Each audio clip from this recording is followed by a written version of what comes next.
प्रातरग्निं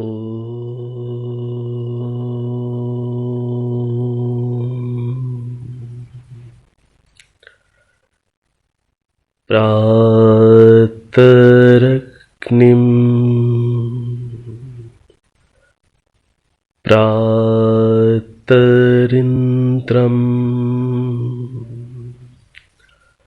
हवामहे प्रातर्मित्रावरुणा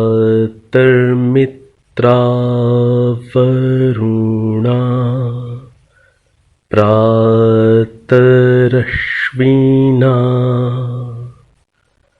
प्रातर्भगं पूषणं ब्रह्मणस्पतिं प्रातः सोममुतरुद्रं हुवेम।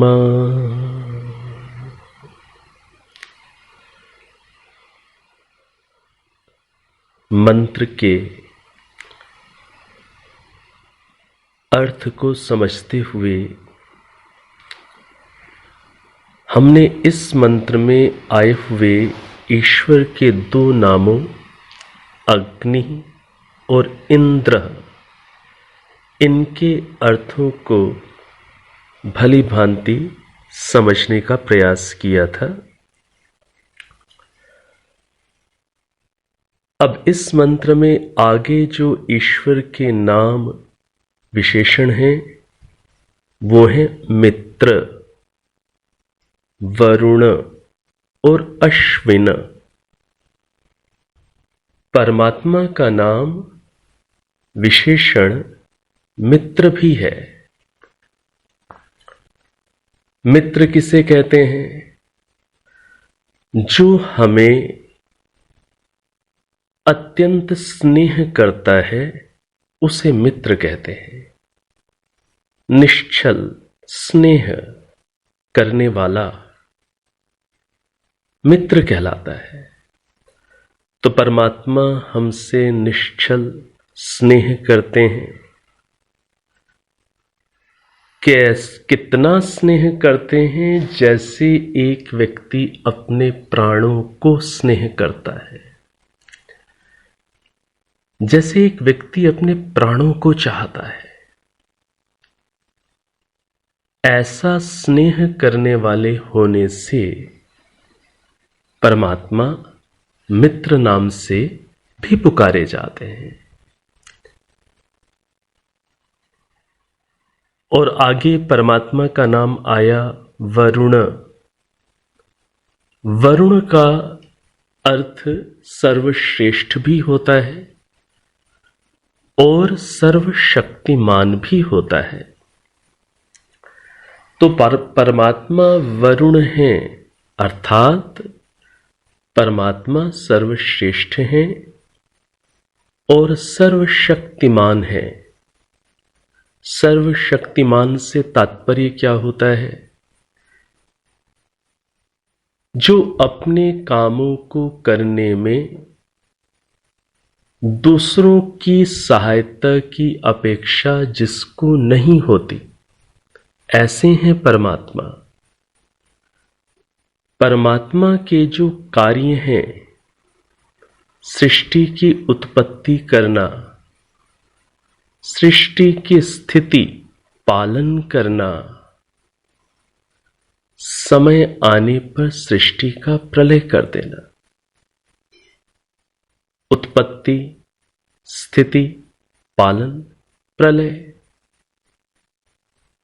और परमात्मा के क्या कार्य हैं? सभी जीवों के कर्मों का न्यायानुसार ठीक समय पर फल देना। और क्या कार्य है परमात्मा का? सृष्टि के प्रारंभ में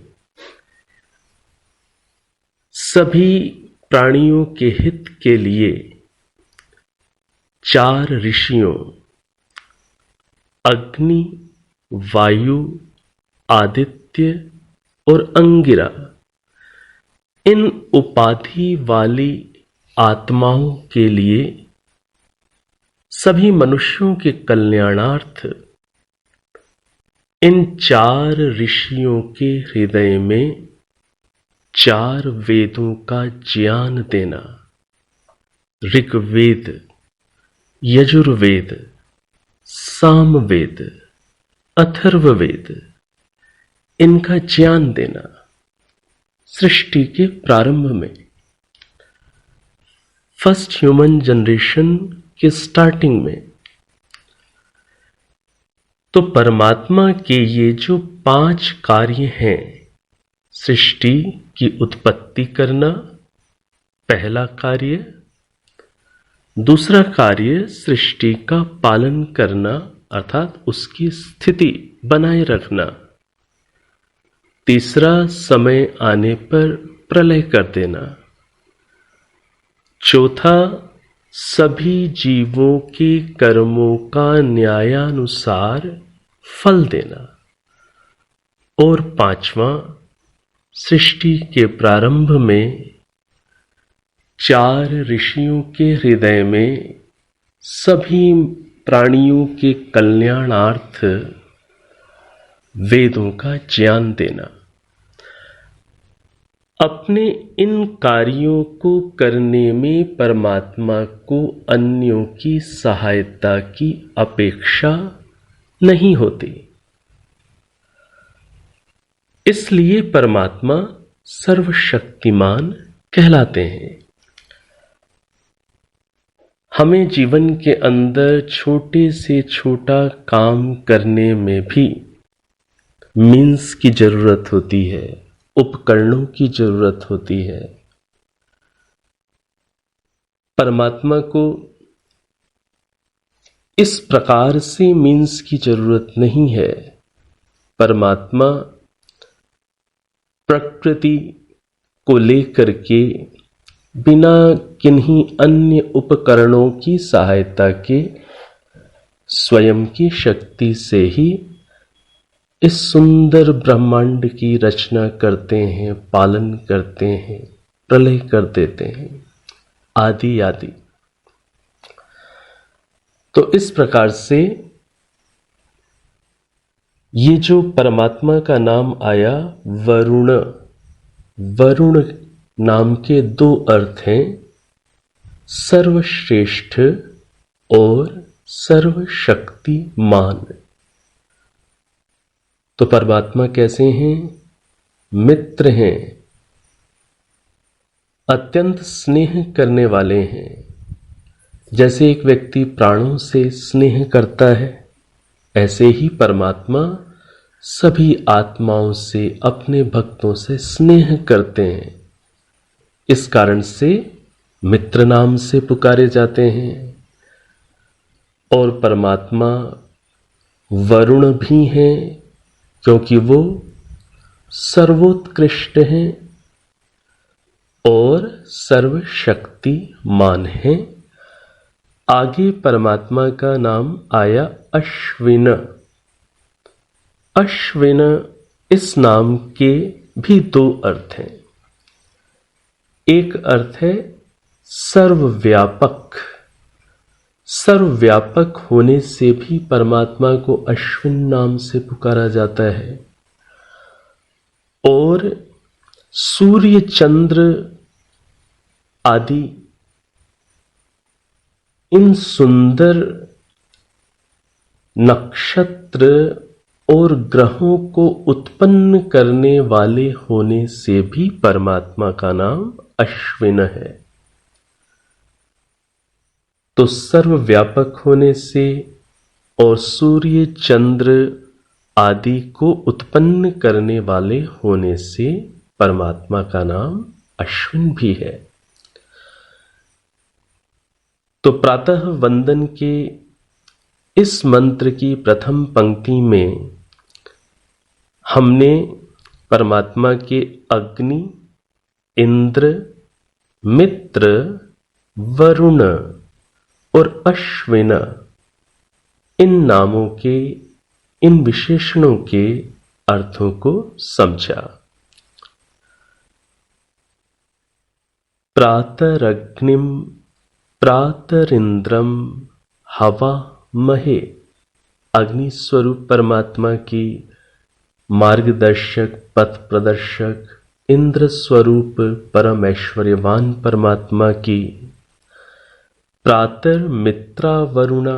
मित्र जो हैं सबके स्नेह करने वाले हैं ऐसे परमात्मा की वरुण सर्वोत्तम सर्वोत्कृष्ट और सर्वशक्तिमान परमात्मा की और प्रातः अश्विना जो अश्विन है सर्वव्यापक हैं और सूर्य चंद्र को उत्पन्न करने वाले हैं ऐसे परमात्मा की इस प्रातः काल की अमृत बेला में पावन बेला में हवा महे हम स्तुति करते हैं, प्रशंसा करते हैं, गुणगान करते हैं।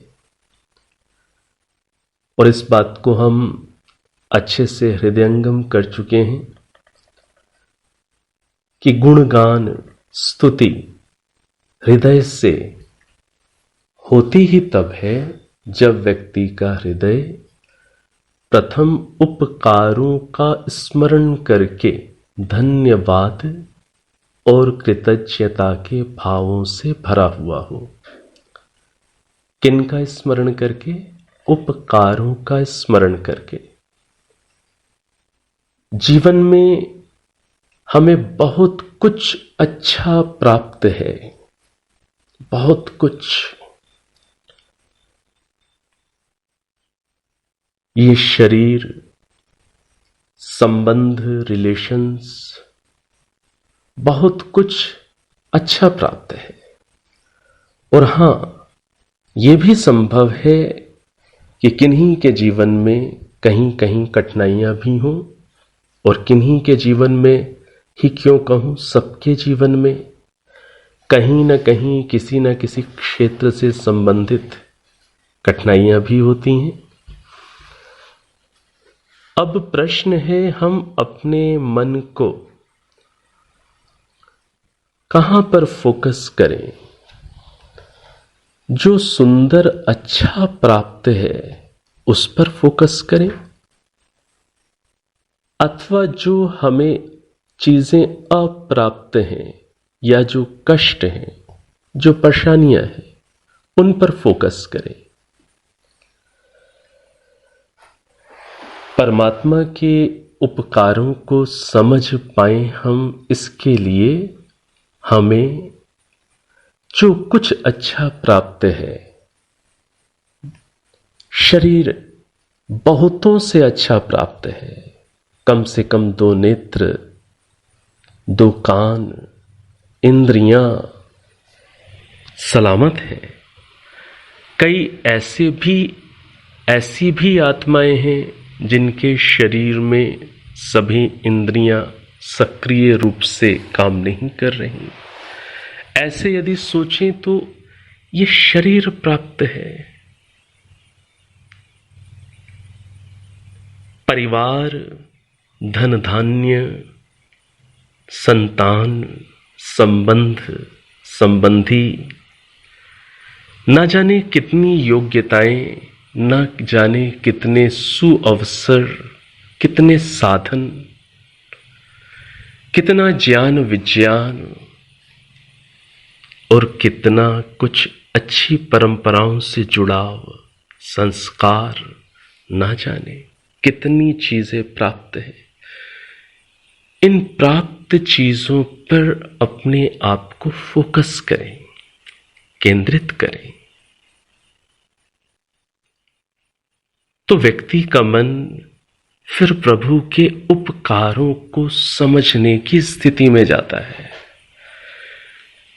यदि जीवन के अंदर केवल हाय हाय के संस्कार, मेरे पास ये नहीं है, वैसा नहीं है, ऐसा क्यों नहीं है, यदि केवल इसी उलझन में हम अपने मन को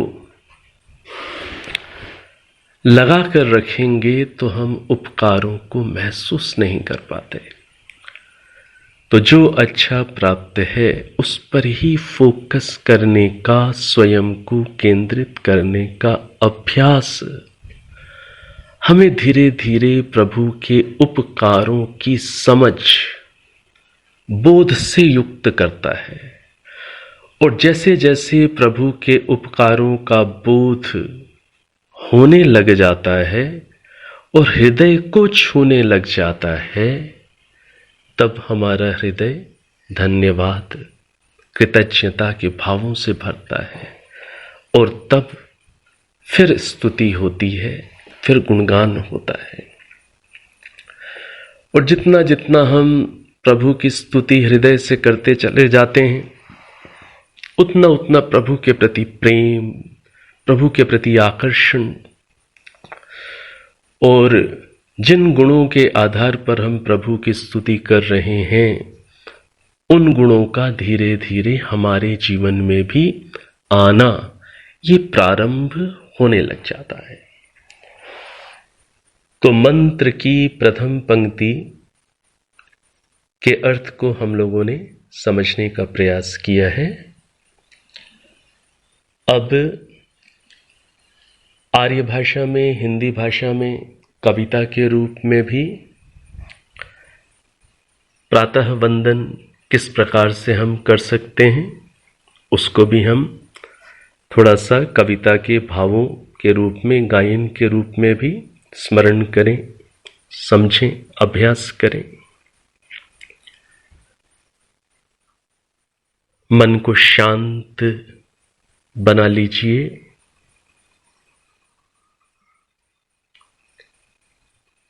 वर्तमान में आइए।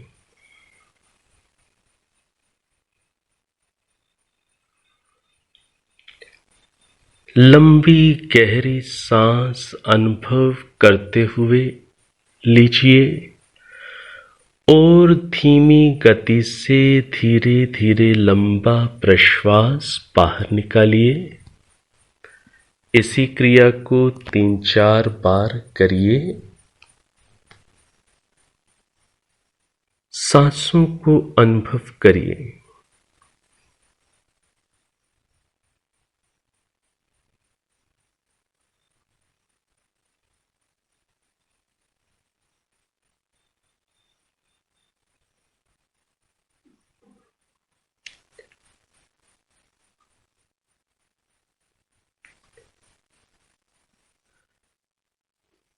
मैं मंत्र के भावों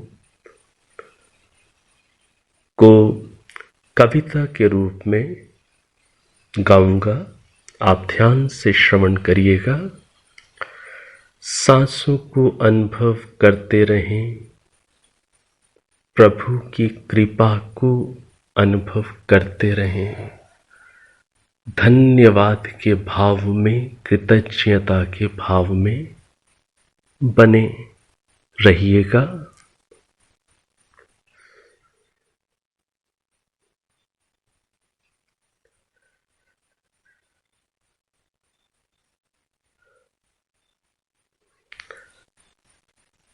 तफ फंतन है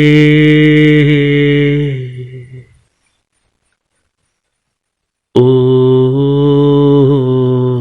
करें हम,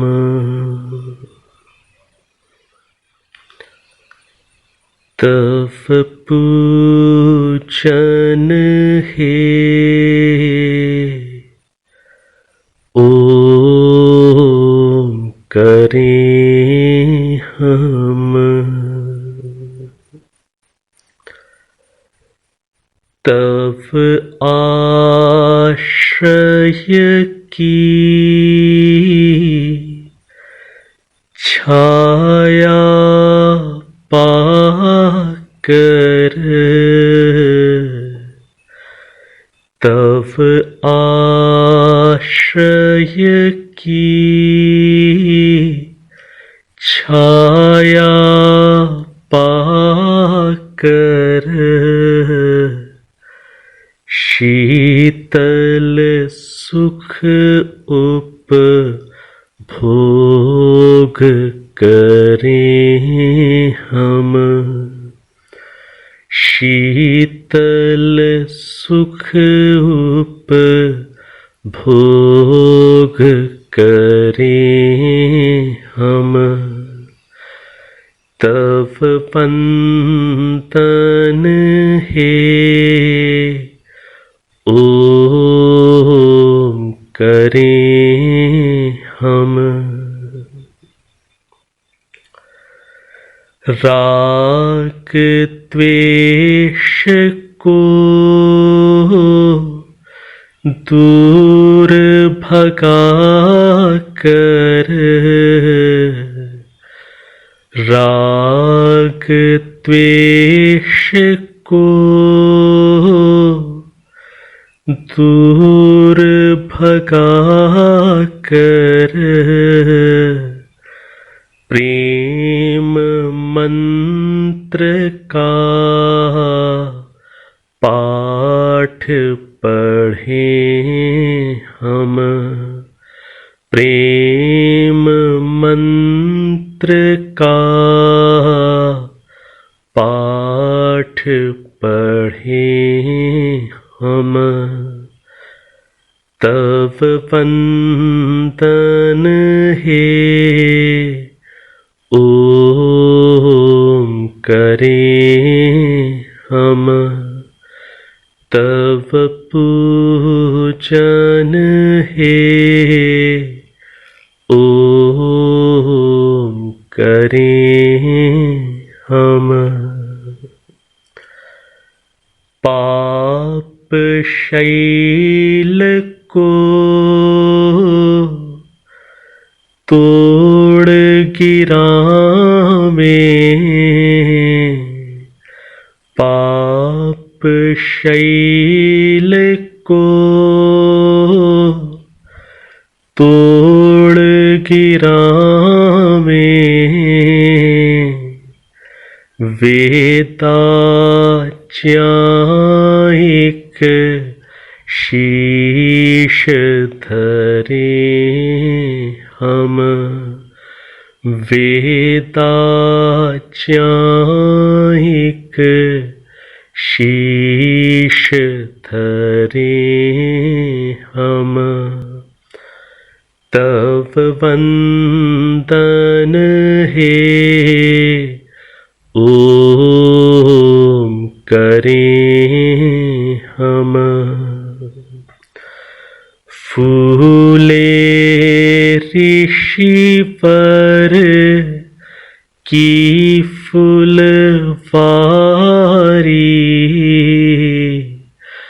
फूले ऋषिवर की फुलवारी, विद्या मधु का पान करें हम, विद्या मधु का पान करें हम, तव वंदन हे ओम करें हम, तव पूजन हे ओम करें हम, तव वंदन हे ओम करें हम।